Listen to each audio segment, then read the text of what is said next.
Hello everyone.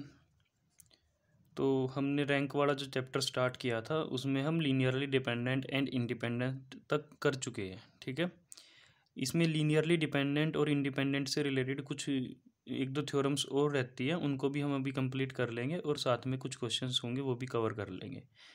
तो पहली theorem है the K N vectors A1 A2 A3 up to AK are linearly dependent if and only if the rank of the matrix A1 A2 AK with given vectors as column vector is less than k। तो इसकी statement को समझने के लिए मैं आपको कुछ example की हेल्प से समझाता हूँ। ये लिखा क्या हुआ है, देखो क्या लिखा हुआ है। The K N vectors, N vector का मतलब है एक वेक्टर जिसके अंदर एन कंपोनेंट है, और ऐसे ऐसे एन कंपोनेंट के हमारे पास के वेक्टर है। ठीक है ना, जैसे मैंने लिखा A1 जो वेक्टर है उसके अंदर मैंने लिख दिया सपोज A1 के अंदर मैंने लिखा A11 A12 A11 A21 A31 और लास्ट में AN1। ठीक है ना, ये एक वेक्टर है जिसके अंदर कितने कंपोनेंट हैं, एन कंपोनेंट है। ठीक है, वेक्टर क्या होता है हमने पिछले वीडियो में हमने कवर किया था जब हमने वेक्टर, स्केलर और फील्ड के बारे में बातें करी थी। ये एक वेक्टर हो गया। ऐसे ही एक दूसरा वेक्टर है जिसका हमने नाम रखा A2। A2 के अंदर जो वैल्यू है वो क्या है, A1 के अंदर क्या थी, A11 A11 A21 31 N1। ठीक है ना, इसके अंदर है A12 A22 A12 A22 A32 AN2। ठीक है ना, अब देखो इसके ये एक वेक्टर है, इसके अंदर कितने कंपोनेंट हैं, एक दो, ऐसे काउंट करो। काउंट कैसे करोगे, देखो दूसरे नंबर पे तो सब में 2 लिखा हुआ है, पहले पे इधर 1 2 3 लास्ट में n, तो ये n वेक्टर है। इसमें देखो 1 2 3 n, मतलब ये n कंपोनेंट है, सॉरी। तो एक वेक्टर है जिसमें n कंपोनेंट है, एक दूसरा वेक्टर है जिसमें n कंपोनेंट है। ऐसे ही हमने एक और लास्ट में जो हमारा वेक्टर है वो AK है, इसके अंदर भी n कंपोनेंट है। ठीक है ना, तो वो कैसे लिखेंगे, A1K A2K A3K और लास्ट में ANK। ठीक है ना, तो ये चीज़ यहाँ पे यही लिखी हुई है, the K N vectors A1 A2 AK। K vector है, हर एक वेक्टर एन कंपोनेंट रखता है अपने अंदर, vector having N components are linearly dependent. ये वेक्टर लीनियरली डिपेंडेंट हो जाएंगे if and only if the rank of the matrix. इन वेक्टर्स का यूज़ करके बनाएगी ये जो मैट्रिक्स है, अगर इसकी रैंक के से कम हो जाती है तो ये के वेक्टर लीनियरली डिपेंडेंट हो जाएंगे, और अगर ये लीनियरली डिपेंडेंट है तो इसकी रैंक के से कम हो जाएगी। ठीक है ना, if and only if condition यहाँ पे लिखी हुई है। ठीक है, तो एक बार तो हम इनको लीनियरली डिपेंडेंट लेके चलेंगे और फिर दिखा देंगे कि इस मैट्रिक्स की रैंक के से कम है, और एक बार इसकी रैंक के से कम लेके चलेंगे और इनको लीनियरली डिपेंडेंट दिखा देंगे। ठीक है, तो पहले हम लेट कर लेते कि ये लीनियरली डिपेंडेंट है। ठीक है ना, अब लीनियरली डिपेंडेंट कैसे चेक करते हैं कि कॉम्बिनेशन आप बनाओगे और वो कॉम्बिनेशन ज़ीरो है बट सारे के सारे स्केलर ज़ीरो नहीं है, कम से कम एक स्केलर ऐसा ज़रूर है जो कि नॉट इक्वल टू ज़ीरो है। तो कंसीडर द रिलेशन, ये एक लीनियर कॉम्बिनेशन हमने बनाया इन वेक्टर्स का। ठीक है ना, A1 A2 AK K vector थे, उनके आगे हमने X1 X2 XK स्केलर्स लगाए, कंबाइन किया, इक्वल टू क्या लेके चल पड़े, ज़ीरो लेके चल पड़े, where X1 X2 XK are scalars. ये सारे के सारे क्या हैं हमारे पास, स्केलर्स हैं। ठीक है ना, अब कुछ नहीं करना, बस वैल्यूज़ पुट करनी है। X1 एज इट इज़ हमने यहाँ पे लिखा और साथ में A1 की वैल्यू लिखी है ना, X1 के साथ A1 था। अभी पिछले पेज पे हमने क्या लिखा था, X1 A1 plus X2 A2 and last में XK AK। ये कम्बिनेशन किसके इक्वल था, ज़ीरो वेक्टर के इक्वल था। ठीक है, तो A1 की वैल्यू लिख दी, A2 की वैल्यू लिख दी, और AK की वैल्यू जो हमने अज्यूम करी थी वो सारी वैल्यूज़ हमने यहाँ पे लिख दी है। ठीक है, वर्टी उसमें कॉलम वेक्टर की फॉर्म में। ठीक है, अब यहाँ से क्या करना है, X1 को जैसे आप अंदर मल्टीप्लाई कराओगे इसके साथ, इधर X2 के साथ, इधर XK के साथ, और सभी को ऐड करोगे, तो हमें पता है मैट्रिक्स में कैसे ऐड करते हैं, फर्स्ट कंपोनेंट में फर्स्ट कंपोनेंट को ही ऐड किया जाता है। तो फर्स्ट कंपोनेंट से ऐड करके ये वाली इक्वेशन मिलेगी, सेकंड कंपोनेंट को ऐड करके ये वाली इक्वेशन मिलेगी, इसी तरीके से nth कंपोनेंट को ऐड करके ये वाली इक्वेशन मिलेगी, और इक्वल टू में सबके क्या रहेगा, ज़ीरो। क्यों? क्योंकि ये ज़ीरो वेक्टर है, मतलब ये ज़ीरो मैट्रिक्स है। इसमें जो सारी की सारी वैल्यूज़ आएंगी, ये सारी की सारी जो वैल्यूज़ रहेंगी वो क्या रहेंगी, ज़ीरो स्केलर्स रहेंगे इसके अंदर, ठीक है, इक्वल्स टू ज़ीरो। तो ये क्या मिला हमें, हमें पूरा का पूरा एक सिस्टम मिल गया लीनियर इक्वेशंस का, है ना। 12th क्लास में होते थे सिस्टम ऑफ लीनियर इक्वेशन। तो ये पूरा का पूरा एक सिस्टम मिल गया लीनियर इक्वेशन का, जिसके अंदर जो वेरिएबल्स है वो कौन है, x1 x2 xk, और ये जो आगे नंबर लिखे हुए a11 12 ये सारे स्केलर्स है, फील्ड के एलिमेंट है, which is a homogeneous system of linear equation. और ये जो सिस्टम हमें मिला ये कैसा सिस्टम है, होमोजीनियस सिस्टम है। क्यों? क्योंकि सारे कांस्टेंट इसमें ज़ीरो है, और जिस सिस्टम में सारे कांस्टेंट ज़ीरो होते हैं वो होमोजीनियस सिस्टम होता है, ठीक है। अब इसको सोल्व कैसे करते थे, इसको सोल्व करने के लिए आप कुछ इस टाइप का फॉर्मेट प्रिपेयर करते थे, ए एक्स इक्वल्स टू बी, ठीक है ना। ऐसा कुछ फॉर्मेट प्रिपेयर करते थे। ए क्या होती थी, कोफिशिएंट मैट्रिक्स, जितने भी नंबर यहाँ पे x1 x2 xk के आगे कोफिशिएंट लिखे हुए नंबर लिखे हुए हैं उन सभी को करेक्ट करके ए मैट्रिक्स बनती थी। कैपिटल एक्स में जो वेरिएबल होते थे वो लिखे जाते थे, और बी में जो राइट साइड में कॉन्स्टेंट होते थे, ठीक है ना। तो which can be written in matrix form as, इस सिस्टम को अगर आप मैट्रिक्स फॉर्म में लिखोगे तो ऐसे लिखा जाएगा ये, ठीक है। यानी A X equals to B, B की वैल्यू यहाँ पे क्या रहेगी, ज़ीरो रहेगी, ठीक है। अब हम क्या लेट करके चले थे, हम देखो इन्होंने यहाँ पे लेट किया, उधर आगे लेट नहीं किया इन्होंने। इन्होंने ये एक कॉमन पार्ट है ये ना, कन्वर्स को प्रूफ करने में भी इसका यूज़ करेगा और इस पार्ट को प्रूफ करने में भी इसका यूज़ करेगा, ठीक है। तो इसलिए इसने इसको अलग से सोल्व किया। अब हमने क्या लेट किया, हमने लेट कर लिया कि ये जो वेक्टर है वो लीनियरली डिपेंडेंट है। अब अगर वेक्टर लीनियरली डिपेंडेंट है तो वो जो मैट्रिक्स का इसने जिक्र करा था उस मैट्रिक्स की रैंक हमने क्या दिखानी है, उसकी रैंक हमने के से कम दिखानी है, ठीक है ना। अब ये वेक्टर लीनियरली डिपेंडेंट है, इसका मतलब अगर आप इनका कोई लीनियर कम्बिनेशन बनाओगे तो कम्बिनेशन ज़ीरो हो जाएगा, बट सारे स्केलर ज़ीरो नहीं होंगे, ठीक है ना। Hence from relation one x1 x2 x3 up to xk ये नॉट ऑल ज़ीरो होंगे। रिलेशन वन क्या था, ये था हमारा रिलेशन वन। यहाँ पे हमने बोला था कि कम्बिनेशन ज़ीरो है पर सारे स्केलर ज़ीरो नहीं है, मतलब x1 x2 xk इनकी नॉन ज़ीरो वैल्यूज़ भी आपको मिलेंगे, ठीक है ना। Not all scalars are zero, मतलब सारे स्केलर ज़ीरो नहीं है। अब देखो जो यहाँ पे जो ये सिस्टम आपने बनाया, इस सिस्टम का सॉल्यूशन क्या होएगा, x1 x2 xk की वैल्यू, ठीक है ना। x1 x2 xk की जो वैल्यू होएगी पूरी की पूरी एक वैल्यू, वो इस सिस्टम का एक सॉल्यूशन बनेगी, ठीक है ना। अब यहाँ पे ये कह रहा है कि भाई ये जो x1 x2 xk है इनकी सभी की वैल्यू ज़ीरो नहीं है, इनमें से कम कोई एक स्केलर तो ऐसा ज़रूर है जो नॉन ज़ीरो है, ठीक है ना। Therefore homogeneous system of equation given by second equation. अब सेकंड इक्वेशन जो है वो आई कैसे है, वो यहीं से तो आई है। इसको हमने सोल्व करके ही तो सेकंड इक्वेशन बनाई है। जब इसमें x1 x2 xk में से कम एक स्केलर नॉन ज़ीरो है, और इन स्केलर्स का यूज़ करके ही तो इस सिस्टम का सॉल्यूशन बनेगा ये x1 x2 xk। तो हम क्या कह सकते हैं कि इस सिस्टम का कम से कम एक सॉल्यूशन तो ऐसा ज़रूर होगा जो कि ज़ीरो के अलावा कोई और वैल्यू रखता होगा। Therefore homogeneous system of equation given by second has non trivial solution. Non trivial का मतलब क्या है, देखो इसको मैं थोड़ा सा अलग से बताता हूँ। अगर आपके पास कोई सिस्टम है लीनियर इक्वेशंस का जो कि होमोजीनियस सिस्टम है, ठीक है ना। होमोजीनियस क्यों कह रहे हैं, क्योंकि सारे के सारे कांस्टेंट ज़ीरो है। अब यहाँ पे जो x है इसको बोलते हैं सॉल्यूशन वेक्टर या फिर सॉल्यूशन, ठीक है। और जो x है इसके अंदर भी कंपोनेंट मिलेगी आपको ऐसे x1 x2 xk, ठीक है ना।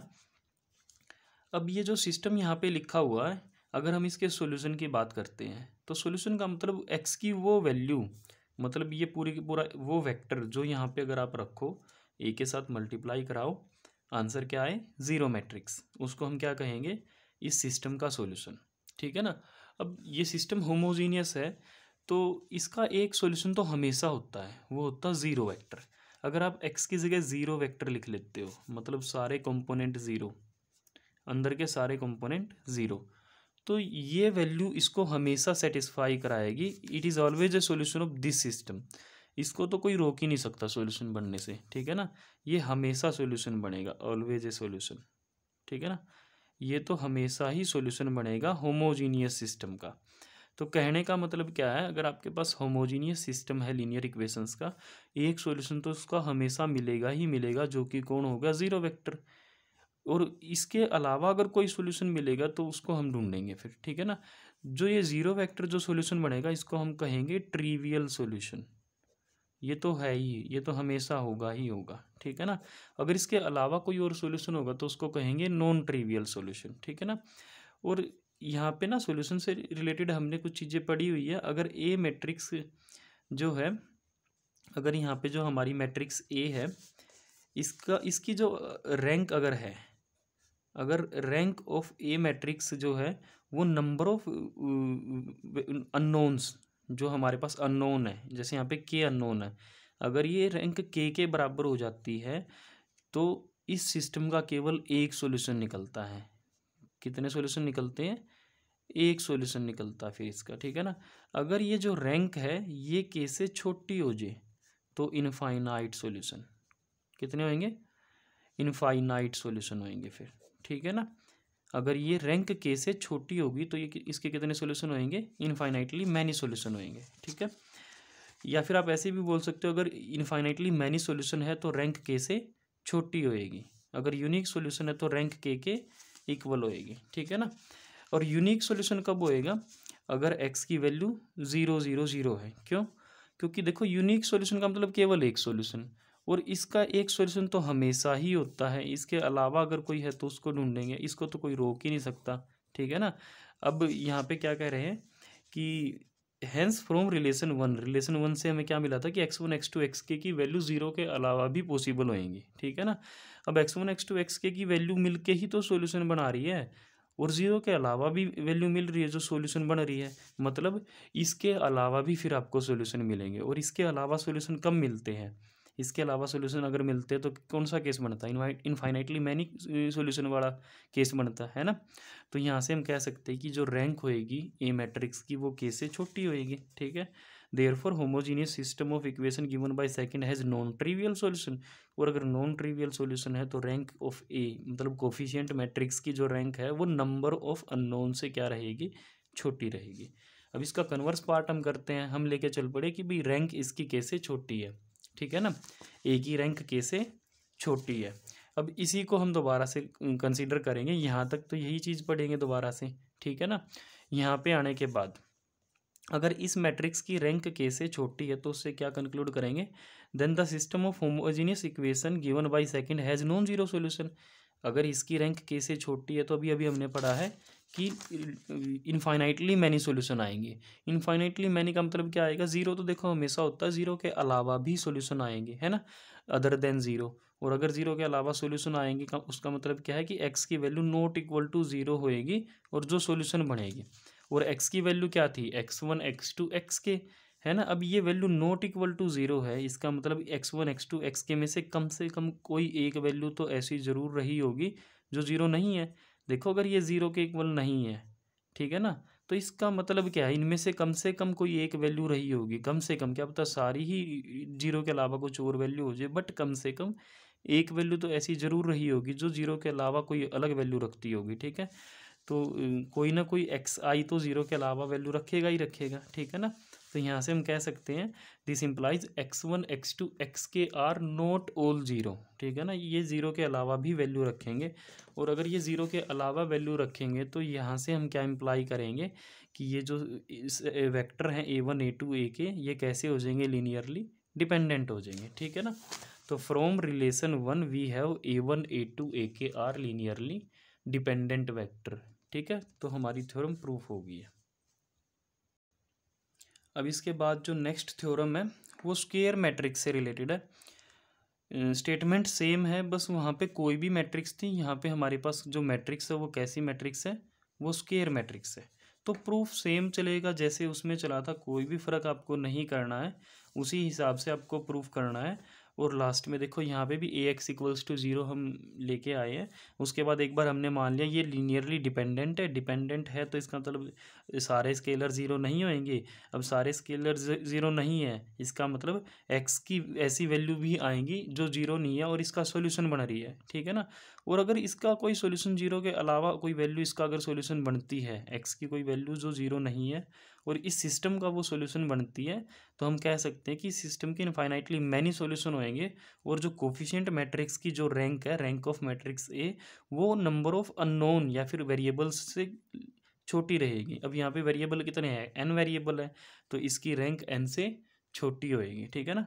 ए की अगर रैंक एन से छोटी है और ए स्केयर मैट्रिक्स है और उसकी रैंक उसके ऑर्डर से छोटी है, तो उसका डिटर्मिनेंट क्या हो जाता है, ज़ीरो हो जाता है, ठीक है ना। ये हमने रैंक वाले कंसेप्ट में पढ़ा था।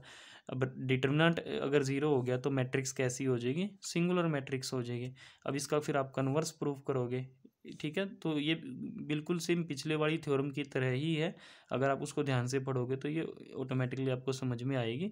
लेकिन अगर फिर भी आपको समझ में नहीं आती तो आप कमेंट में मेरे को बता देना, मैं दोबारा से इसकी प्रॉपर एक वीडियो डाल दूंगा, ठीक है। अब कुछ वर्किंग रूल्स इसमें दिए गए हैं कि आपको अगर सेट ऑफ वेक्टर को चेक करना कि वो लीनियरली डिपेंडेंट है या इंडिपेंडेंट है, तो आप कैसे चेक करोगे।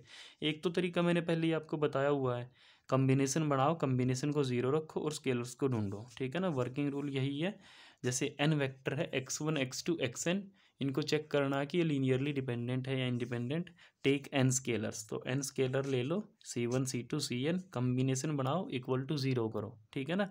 फिर सोल्व करो, ये क्या मिलेगा यहाँ से ना, पूरा सिस्टम मिलेगा एक इक्वेशंस का, क्योंकि x1 एक वेक्टर है और वेक्टर क्या होता है, उसके अंदर कंपोनेंट होते हैं, कितने भी कंपोनेंट हो सकते हैं। ऐसे ही वेक्टर में भी उतने कंपोनेंट होंगे जितने x1 में, इसमें भी कंपोनेंट होंगे, ठीक है ना। कंपोनेंट होने के कारण यहाँ से हमें अलग अलग इक्वेशंस मिलेंगी, उनको सोल्व करेंगे, c1 c2 cn की वैल्यू ढूंढेंगे। अगर c1 c2 cn की वैल्यू ज़ीरो ही आती है, केवल ज़ीरो के अलावा कोई वैल्यू मिल ही नहीं रही जिससे कॉम्बिनेशन ज़ीरो हो जाए, तो li है, अगर मिल जाए तो ld है, ठीक है। एक अल्टरनेट मेथड भी है, ये वाला मेथड बड़ा अच्छा मेथड है उस वाले मेथड के कंपैरिजन में। इसमें क्या करना आपको, आपने कुछ नहीं करना, आपको जो वेक्टर गिवन है, जैसा अभी हमने थ्योरम में नहीं किया था, उन वेक्टर्स को कॉलम वेक्टर बना लो एक मैट्रिक्स में, ठीक है ना।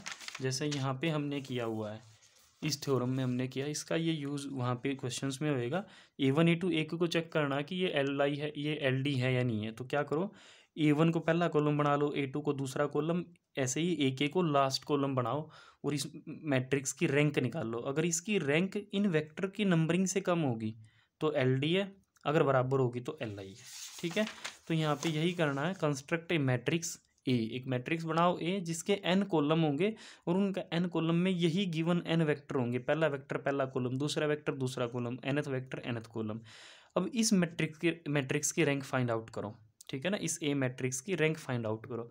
अब रैंक कैसे फाइंड आउट करोगे, तो उसके लिए हमने एक्लन फॉर्म पढ़ी हुई है ना, row echelon form, column echelon form, normal form भी पढ़ी हुई है, बट सबसे अच्छा तरीका है एक्लन फॉर्म। एक्लन फॉर्म में इसको रिड्यूस करो, reduce matrix A to row echelon form, और उसके बाद क्या निकाल लो, रैंक निकाल लो। अगर ये इसकी रैंक नंबर ऑफ वेक्टर्स के बराबर आ जाए, बहुत इंपॉर्टेंट कंसेप्ट है, बच्चे काफ़ी कंफ्यूज होते हैं इसमें, बट इतना मुश्किल नहीं है ये। अगर इस मैट्रिक्स की रैंक उन वेक्टर्स की नंबरिंग के बराबर अगर हो जाए, तो वो जो वेक्टर होंगे वो li होंगे, अगर उनसे कम हो जाए तो वो ld हो जाएंगे, ठीक है ना। लेकिन अगर वो जो मैट्रिक्स है, अगर वो स्क्वायर मैट्रिक्स है, तो उसके केस में हमने रैंक का तरीका पढ़ा हुआ है भाई, सबसे पहले डिटर्मिनेंट ही निकाल दो, है ना। अगर ए मैट्रिक्स स्क्वायर मैट्रिक्स है तो उसमें सीधा डायरेक्ट डिटर्मिनेंट निकालो, यहाँ पे नीचे लिखा हुआ है ये रिमार्क में, और डिटर्मिनेंट की वैल्यू चेक कर लो। अगर वो determinant not equal to zero है तो li हो जाएंगे वो, क्योंकि रैंक n के बराबर हो जाएगी। अगर वो डिटर्मिनेंट ज़ीरो हो जाता है तो रैंक n से छोटी होएगी और वो ld हो जाएंगे, ठीक है। तो इस तरीके से आप चेक कर सकते हो कि वेक्टर्स li है या ld है। बट जैसे यहाँ पे इन्होंने तो कॉलम बनाए हैं, पहला वेक्टर पहला कॉलम, दूसरा वेक्टर दूसरा, आप पहले वेक्टर को पहली रो भी बना सकते हो। क्यों, देखो अगर आप रो बना लेते हो तो उससे क्या फ़र्क पड़ेगा, जो ये कॉलम बनाने से जो मैट्रिक्स बनेगी और रो बनाने से जो मैट्रिक्स बनेगी, रो वाली मैट्रिक्स कॉलम वाली मैट्रिक्स का ट्रांसपोज बनेगी। और हमने पढ़ा हुआ कि किसी भी मैट्रिक्स की रैंक और उसकी ट्रांसपोज की रैंक क्या होती है, सेम सेम होती है, ठीक है ना। तो रैंक में कोई फ़र्क नहीं पड़ेगा, तो उससे भी आप निकाल सकते हो, ठीक है ना। रैंक दोनों केसेस में सेम आएंगे, तो वहाँ पे आप रो बना के फिर रैंक निकाल लो, और वो रैंक अगर वेक्टर की नंबरिंग से कम होगी तो LD, अगर बराबर होगी तो LI, ठीक है। अब नीचे कुछ क्वेश्चंस गिवन है, एग्जाम्पल्स हैं, शो करके दिखाओ कि ये दोनों वेक्टर लीनियरली इंडिपेंडेंट है, ठीक है ना। इंडिपेंडेंट कैसे चेक करेंगे, या तो कॉम्बिनेशन बना के चेक करेंगे, अगर आप कॉम्बिनेशन नहीं बनाना चाहते तो आप रो एक्लन फॉर्म का यूज़ कर सकते हो, ठीक है ना। नीचे नेक्स्ट एग्जांपल में भी यही है, इसमें जस्ट सिंप्लीफिकेशन है, उसके अलावा कुछ भी नहीं है। आपने कॉम्बिनेशन बनाने के लिए क्या किया, स्केलर्स यूज किए, C1 C2 equal to 0, C1 को अंदर मल्टीप्लाई करा दिया, C2 को अंदर मल्टीप्लाई करा दिया, इक्वल टू 0 0 0। इनको ऐड करेंगे कंपोनेंट वाइज, C1 में 2C2 ऐड होएगा, 2C1 में 2C2 ऐड होएगा, 3C1 में 0 ऐड होएगा।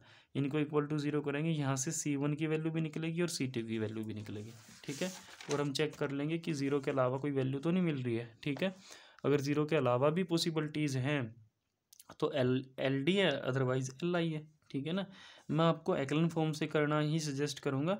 वैसे ये वाला तरीका भी कोई मुश्किल नहीं है, आपने इक्वेशंस सोल्व करी हुई हैं छोटी क्लासेज में, तो ये आपके लिए होमवर्क है, ठीक है। आप ट्राई करो, अगर आपको नहीं समझ आता तो फिर आप कमेंट कर देना। नेक्स्ट क्वेश्चन है, प्रूव करो कि ये लीनियरली डिपेंडेंट है। तो आप सीधा डायरेक्ट इसको एक्लन फॉर्म से कर सकते हो, जैसे यहाँ पे अल्टरनेट में इसने किया हुआ है, ठीक है ना। एक्लन फॉर्म से आप इसको करो, उससे डायरेक्ट हो जाएगा। रैंक निकालो, रैंक नंबर ऑफ वेक्टर से कम आ गई यहाँ पे, तो ये एल डी है, ठीक है। नेक्स्ट है, इनको एल आई प्रूफ करना है, तो इसको भी आप ऐसे ही कर सकते हो एक्लन फॉर्म से, ठीक है। नेक्स्ट जो एग्जाम्पल है, एग्जाम्पल नंबर 4 है, इसमें पी की वैल्यू फाइंड आउट करनी है, ये इंपॉर्टेंट है, ठीक है। इस टाइप के क्वेश्चन अक्सर एग्जाम में पूछे जाते हैं। फाइंड पी की वैल्यू निकालो अगर ये जो वेक्टर गिवन है ये लीनियरली डिपेंडेंट है, ठीक है ना। अब ये वेक्टर लीनियरली डिपेंडेंट इसने बोला हुआ, पहले तो आपने क्या करना है, इन वेक्टर का यूज़ करके मैट्रिक्स बनानी है। आपकी मर्जी है, आप इनको कॉलम में रख लो या रो में रख लो, उससे कोई भी दिक्कत नहीं होएगी, ठीक है ना। क्योंकि कॉलम में रखोगे, रो में रखोगे तो फ़र्क क्या होएगा, वो ट्रांसपोज करने से वही मैट्रिक्स मिलेगी आपको, और ट्रांसपोज से रैंक पे फ़र्क नहीं पड़ता, ये थ्योरम हमने पढ़ी हुई है। आपने कॉलम में इनको रख लिया। अब देखो ये जो मैट्रिक्स है ये कितने बाई कितने ऑर्डर की है, 3/3 ऑर्डर की है। और 3/3 ऑर्डर मतलब कोई भी स्क्वायर मैट्रिक्स अगर है और आपको उसकी रैंक निकालने के लिए दी जाए, तो सबसे पहले उसका डिटर्मिनेंट हम निकालते हैं। अगर डिटर्मिनेंट नॉट इक्वल टू 0 है तो रैंक 3 ही हो जाएगी, अगर 0 के इक्वल आ जाए तो रैंक 3 से छोटी होएगी फिर, ठीक है। अब इसने बोला लीनियरली डिपेंडेंट, डिपेंडेंट का मतलब क्या होता है, रैंक वेक्टर से कम रहेगी। जितने भी वेक्टर है, 3 वेक्टर है यहाँ पे, तो रैंक जो होएगी वो 3 से कम रहेगी, ठीक है ना। अब रैंक 3 से कम है, इसका मतलब उसका डिटर्मिनेंट 0 है, तो डिटर्मिनेंट को क्या लेके चलेंगे हम, 0 लेके चलेंगे, ठीक है। अब डिटर्मिनेंट सोल्व करोगे यहाँ से और पी की वैल्यू निकलेगी। After solving this we get P equals to 6, ठीक है। इसी तरीके से नेक्स्ट क्वेश्चन है, के की वैल्यू निकालो। जब ये एल डी है तो सेम डिटर्मिनेंट करोगे, इक्वल टू 0 करोगे, ठीक है। और वहाँ से आप किसकी वैल्यू निकाल लोगे, के की वैल्यू निकाल लोगे, ठीक है। तो ये इसके सारे एग्जांपल्स और थ्योरी हमने कंप्लीट कर लिया। अगर आपको कोई डाउट आता है तो आप कमेंट सेक्शन में मेरे को बता सकते हो। Thanks for watching the video.